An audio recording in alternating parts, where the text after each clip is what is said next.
Բարի լույս սիրելիներս, այսօր էլ պիտի խոսենք կնոջ գեղեցկության մասին։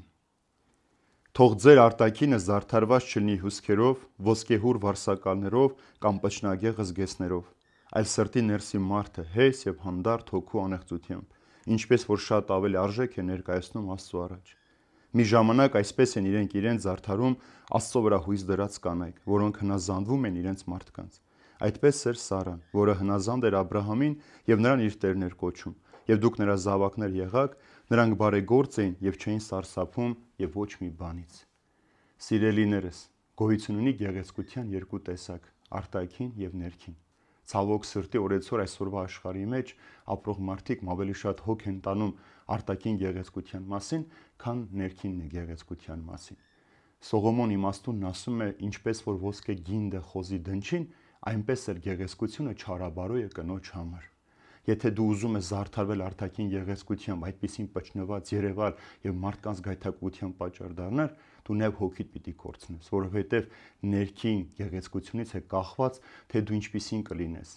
Ավելի վտանգով որ մարդիկ ընտրություն են կատարում ամուսնանալու համար, երբեք չեն նայում, թե այդ մարդու ներսում ինչ կա, ինչպիսի գեղեցկություն, համարում են արտաքին գեղեցկությունը կարևոր, ամուսնանում են, հետո հոգնում են այդ գեղեցկությունից եւ այլ տեղ են փնտրում իրենց հաճույքներն ու զվարճանքները կամ իրենց ներքին խաղաղությունն ու հանգստությունը։ Բայց այն կանայք, ովքեր որ հնազանդ են Տիրոջը, հնազանդ են իրենց ամուսներին, նրանց համար շատ կարևոր է սրտի եւ ներքին գեղեցկությունը, որտեղ այդ գեղեցկությունից է կախված նաեւ ընտանիքի ամրությունը։ Եվ տեսեք, ասում է Առաքելը, ձեզ մի զարդարեք ոսկեհուր վարսակալներով, պշնակեղ զգեստներով, այլ սրտի ներքին մարդու գեղեցկությամբ, որովհետեւ այդ գեղեցկությունը իր մեջ խոնարհություն, հնազանդություն է բերում, ինչը որ սուրբ հոգու պտուղն է, եւ կնոջ գեղեցկությունը այդ խոնարհության մեջ է։ Ամենագեղեցիկ զարդը կնոջ խոնարհությունը։ Կին ինչքան գեղեցիկ լինի, իմաստուն լինի, խելացի լինի, եթե նա հնազանդություն ու խոնարհություն չունի, տղամարդը նրանից պիտի փախնի, որովհետեւ դու չես կարող այդ արտաքին գեղեցկության հետ ապրել,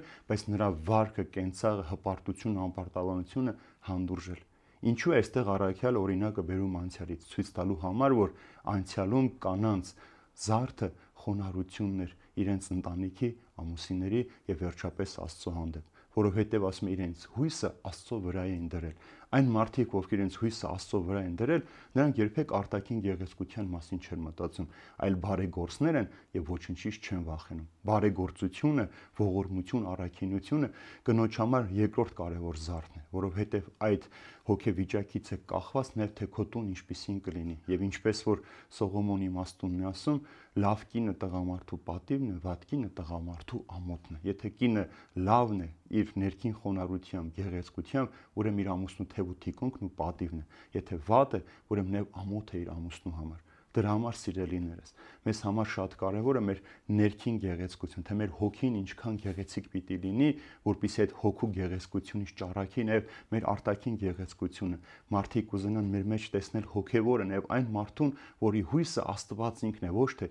իր արտաքին գեղեցկությունը։ Եթե կա խոնարհությունը, ուրեմն Աստված պիտի բնակվի այդ տան մեջ։ Եթե կա հնազանդությունը, Աստված պիտի պահի ու պահպանի այդ տունը եւ այդ ընտանիքը երջանիկ պիտի ապրի Տիրոջ ներկայության մեջ։